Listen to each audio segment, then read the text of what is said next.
Hello everyone, I'm Cassandra. And I'm Mom. And this is Millennial and Mom. And in today's video, we are here to give you guys another 90 Day Fiancé Before the 90 Days, Season 4, Episode 8, Stranger in Strange Land. And when I saw that title, I was like, that is a tongue twister. But I got through it. So, let's get through this review.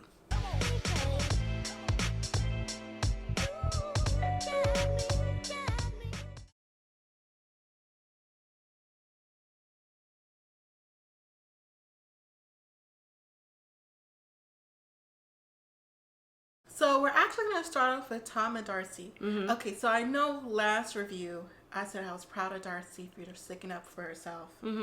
But this time we see her crying and crying and crying. But you were glad that she stuck up for herself because she didn't cry in front of Tom. Right. And she didn't. She just cried at the hotel. She just broke down like Darcy normally does at the hotel. So you should still be proud. She still held it up there and kept it in check. Yeah, but then we see Tom, and here he go, talking about, well, that didn't go exactly how I planned it. Well, how did you think it was going to go? Right. Like, you already knew that you was messing with somebody else. You already knew you wasn't there to rekindle anything with her.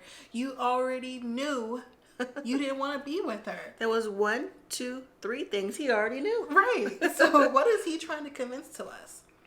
I don't know, but you know what? He tried to get me to think that he was sorry. He tried. Especially when he went down to the waterfront. And it was a nice scene of the New York City skyline in the back. And I was like, I wonder where he is. One day I would like to see that in person myself. But that's neither here nor there. But when he picked up the phone to call, did you think it was Darcy?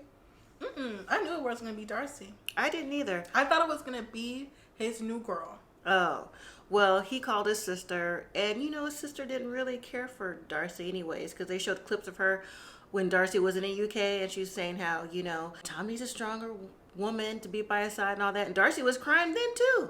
Exactly. The point is, he told his sister that he was sorry how things went, and his sister asked, well, did you go after her? He was like, no. Exactly.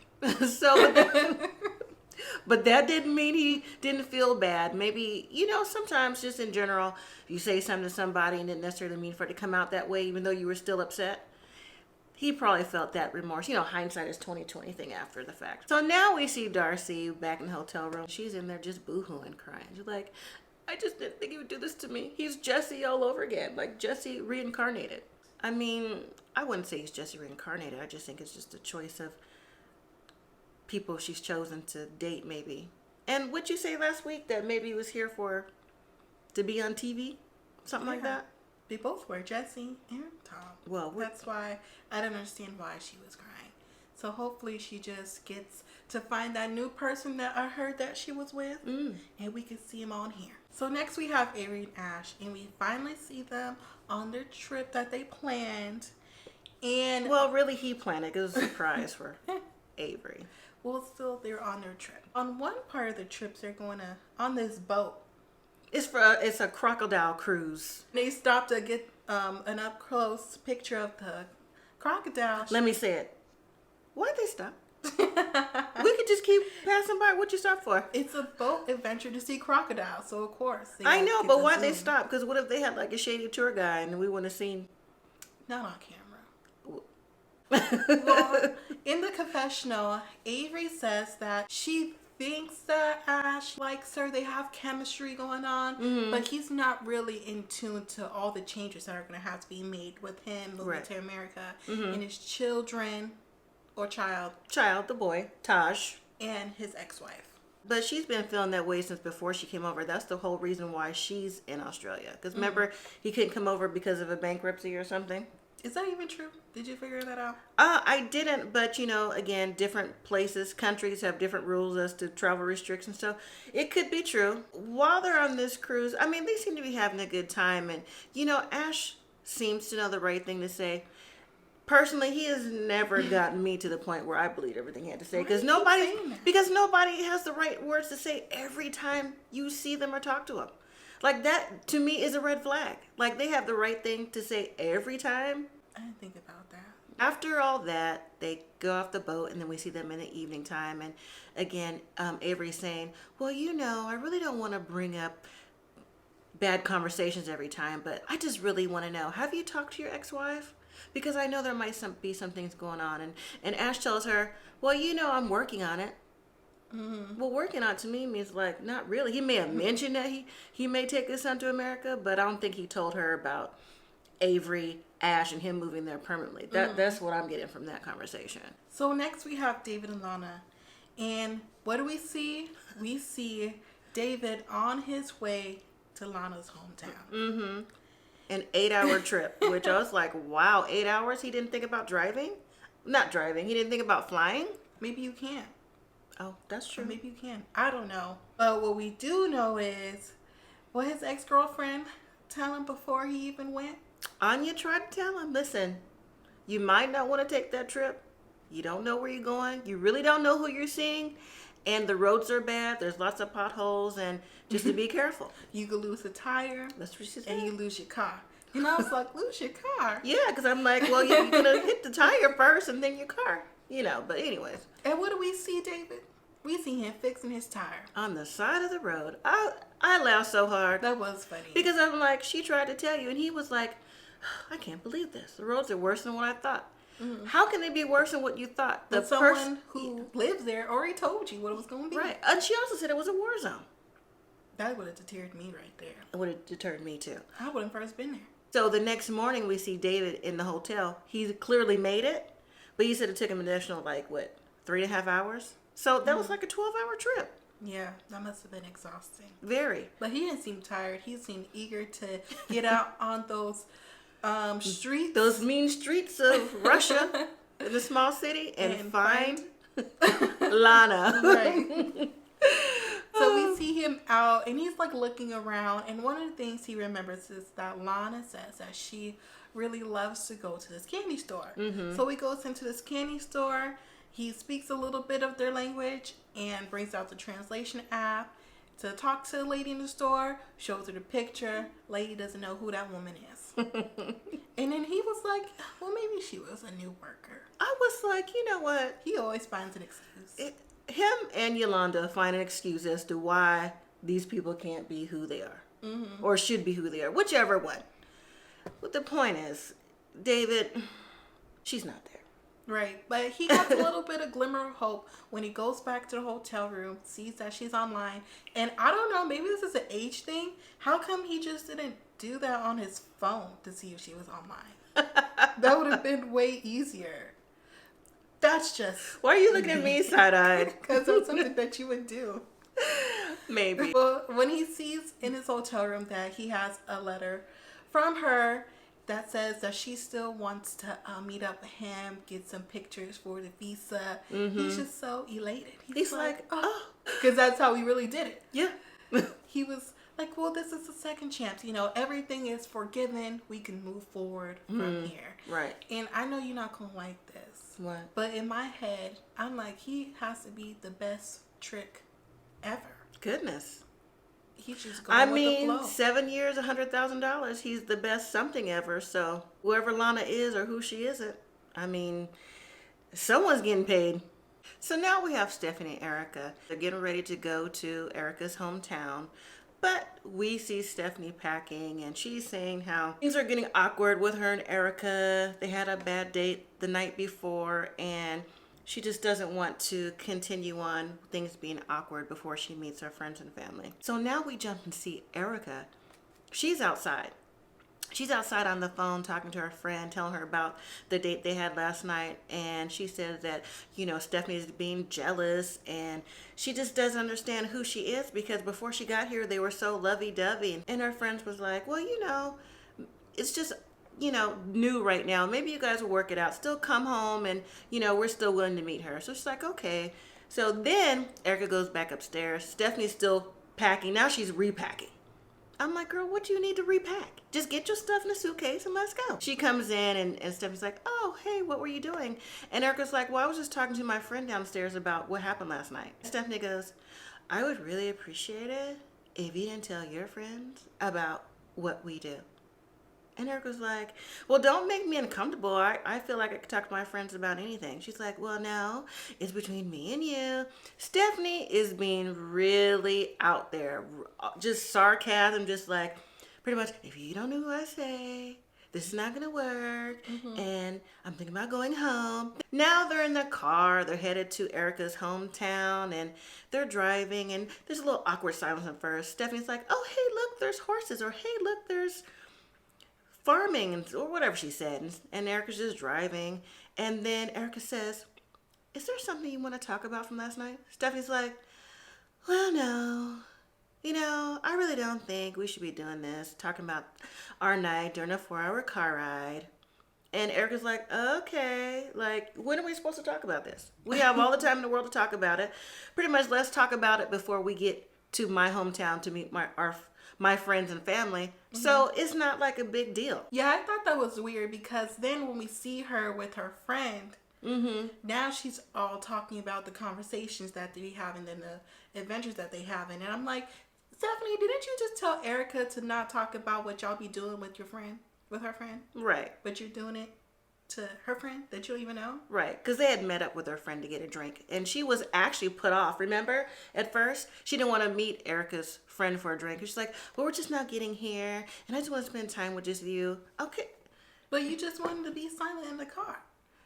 I don't know. Stephanie just talks like this, and that's not what I really want to do. And if I don't want to do it, you should want to do it either. And how come you're being mean to me? Stephanie, nobody's being mean to you. Erica's just trying to figure out, who are you? What's going on? What happened to the person, even outside of YouTube, the person I was dating, and we talked to and communicated and was being intimate during this time, and now you're acting like, I'm making you do these things? So while they're at having a drink with her friend, she excuses herself to go to Stephanie to the bathroom. So Erica and her friend are talking like, oh, she's like, yeah, she's being kind of awkward. This is not like you, Erica. You're being more quiet, more reserved. You're more of a free-spirited person. And Erica's pretty much like, yeah. You see what I'm talking about, because she's trying to say in around the way that that Stephanie, is zapping her energy, like taking away from the person that she's naturally being, like free-spirited, like she says always. But later on, we're gonna see Stephanie and Erica go and meet with all her other friends because she was like, I don't want to do this day by day. We just gonna do this all in one day, all in one time. But Stephanie's like, I'm kind of nervous to meet some of her friends because she's been intimate with some of her friends, especially this guy named Adam. So we're gonna see where that picks up. So next we have Lisa and Usman. And Mom's favorite. And before we even see Lisa finally go meet Usman's mom, she has to go get a goat from the goat farm as a gift for the blessing. Well, she doesn't have to go. Usman suggested. He suggested she go. I mean, technically she could have got anything, but I think a goat is more of a... It's what you need. She had to go. Okay. So we see them at the goat farm, and they're looking at different goats, and Lisa's like, they look kind of skinny. She's like, if these are by the pound, these are skinny. I'm trying not to laugh. I was like... But Usman's like, they have to grow up. They're little. You feed them. And so they finally pick a goat that she likes, and they find out the price. And basically, it rounded up to $115 American. And of course, Lisa's like, are they doing this because I'm white and I'm American? I was like, probably. Usman's like, no, I would never let them take advantage of you. But the look on the seller's face looked like, you gonna pay me. Kind of like this without the glasses, like he was giving those signals to Usman, like that's what's going down. Exactly.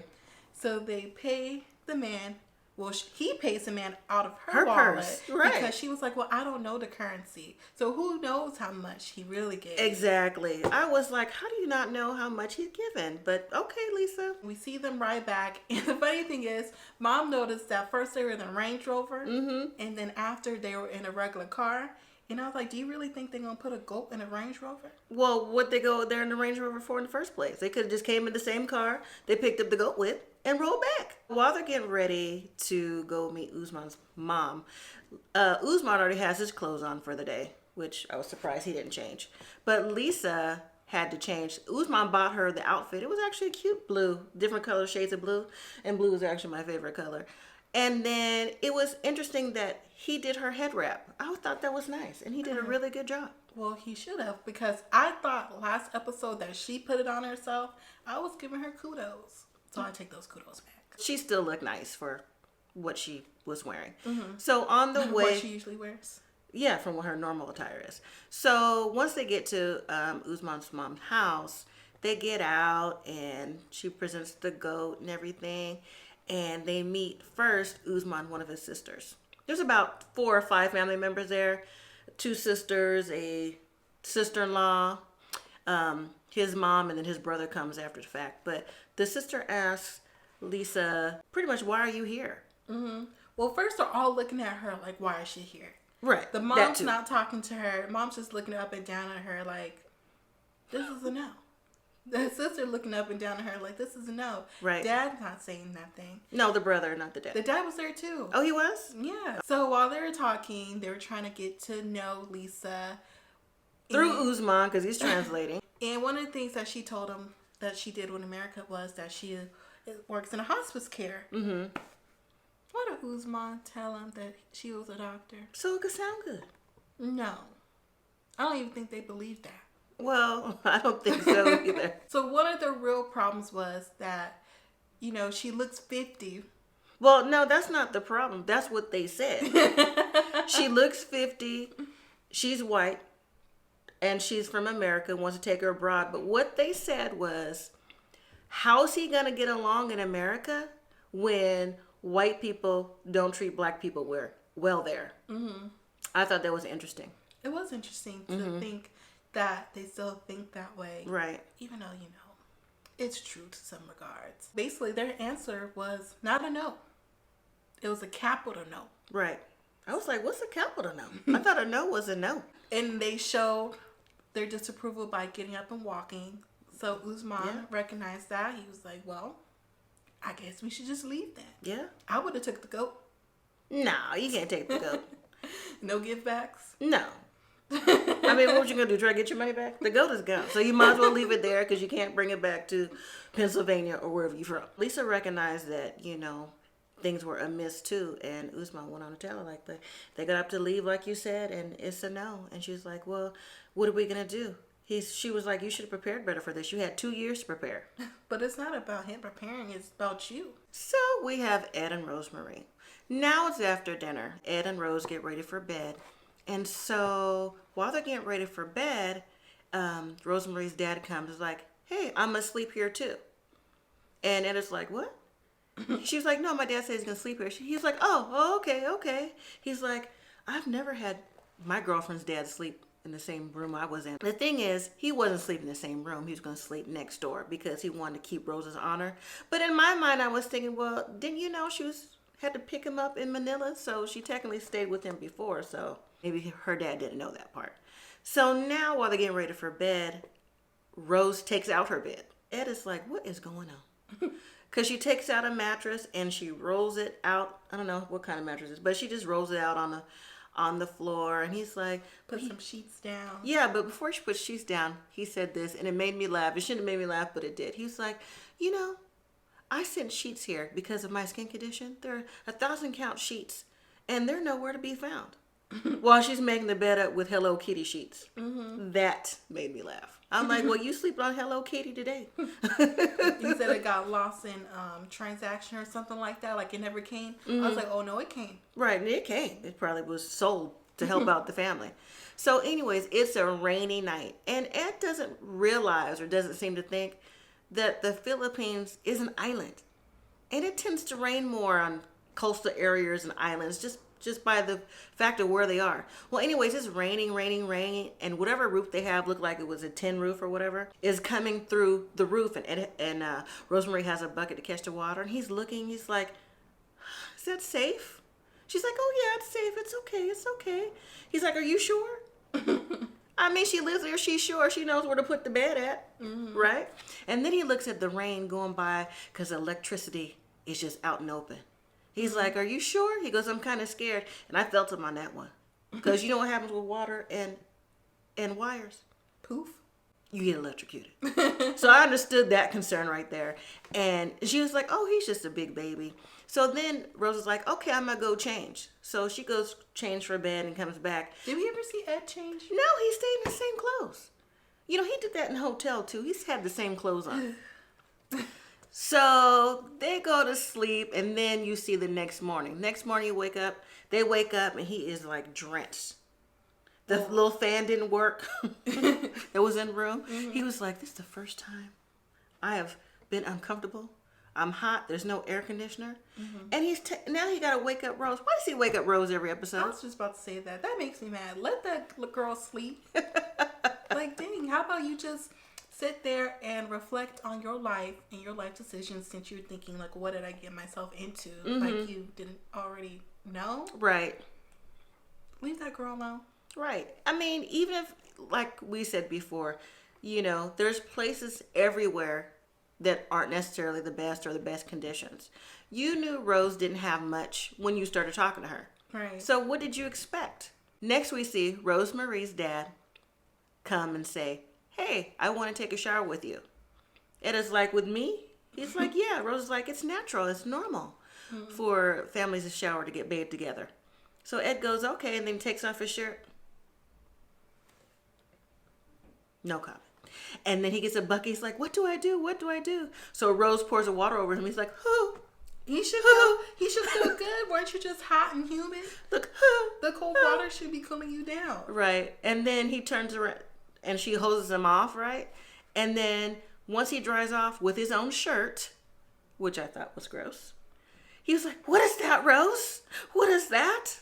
You want to tell the people what it was? It was a rat. I didn't know what it was when I first saw it. I thought it was a cat. I was like, how did you think that was a cat? It was clearly not a cat. I mean, it was big. It looked like it was a cat in a ball hunched in the corner, but clearly it was a rat. She's like, a mouse? He goes, a rat or a mouse? She goes, yeah. Mm-hmm. Like, yeah. Like, I guess that's normal, but that was just nasty. The rat looked diseasy. All I could think was, like, now they need to rewash their feet. Well, then Ed was like, you know what? I can't stay here. I got to get a hotel room. He asked Rose, like, would you come stay with me? He goes, just me and you. I want to get to know you more and not with Prince. She was like, well, you know, I really want you to be around my son with me, too. I miss him. He's like, well, no, just for a few days, and I'll ask your dad for a blessing. I don't like that, because you already spent a few days with her by yourself, and you already know that she has a child too, so they're a package deal. I think it would have been nice if he had to take Prince, because it would have been a nice experience for him too with his mom. He just wanted to have Rose alone so he can get some boom boom. I know, but I'm just saying he should have considered that. I mean, I'm sure the little boy would have liked a little trip too with his mom. Ed, Rosemarie, and her dad go to her dad's pig farm. And at the pig farm, they're going to help him out for the day. And Ed is going to ask for his blessing to take Rosemarie on another trip so they can be alone. But really, he wants to be in a hotel with accommodations. Let's just call it what it is. So they're going to the pig farm. And Ed is like trying to make small talk like, so how long is it going to take? Kind of like a kid. Like, when do we get there? What are we going to do when we get there? Blah, blah, blah. You know, so once they get to the pig farm, he doesn't have the proper shoes, and even the dad said in his confessional, he don't have the proper shoes. I want to see how this can work. So he set him up. So somehow, right, because Rose didn't say nothing either. So somehow in Ed's baggage, he has plastic baggies, and he puts baggies around his shoes. I don't think baggies would fit around my shoes, not completely. No. But anyway. Regardless, if you're going to put some plastic bags on your foot, with mud, you gonna slip and fall. Yeah. Which he did, and I was dying laughing. I was like, this is exactly what he gets for talking all that mess and then say, oh yeah, and I'm gonna do this because I want to see if Rose is really here for me or here for the money. Right. Once again. But I also think it was a good idea too for Rosemarie's dad to invite Ed out to the pig farm, because at least it's his pig farm. You know what I'm saying? He's not working for somebody. So they do have something going on in the family. They just don't have, I guess, enough to sustain everything. And her sister has a store too, so they maybe not be as poor as it comes across, but maybe just their living conditions aren't necessarily the best. Okay, everyone, so that was the end of 90 Day Fiancé before the 90 days. In this episode, I was very annoyed by Stephanie. I'm very disappointed in their relationship because I thought it was going to be like fun and cool and something different. But really, Stephanie, I was defending her last week, but this week she is a Debbie Downer. Like, she's definitely a 180 from what she puts on. Well, I have been disappointed in Stephanie since she got there too. I kind of feel like Erica's like, would you come all this way out here for if you're going to complain about everything I do? Like, it just doesn't make sense.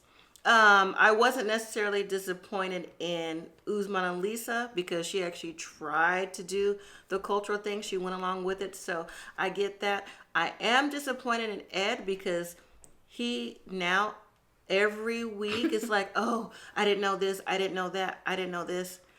Yeah, I think you did. And I was just disappointed. I mean, you either take her as she is or you don't. So. And next week, I'm very interested to see some couples, especially Ash and Avery. Oh, yes. So let us know what you thought about this week's episode in the comments down below and what you're waiting for next week. So once again, thank you guys for watching our videos. We really, truly do appreciate it. We do. Please make sure you like, comment, subscribe, and Share. And as always, live simply, be grateful.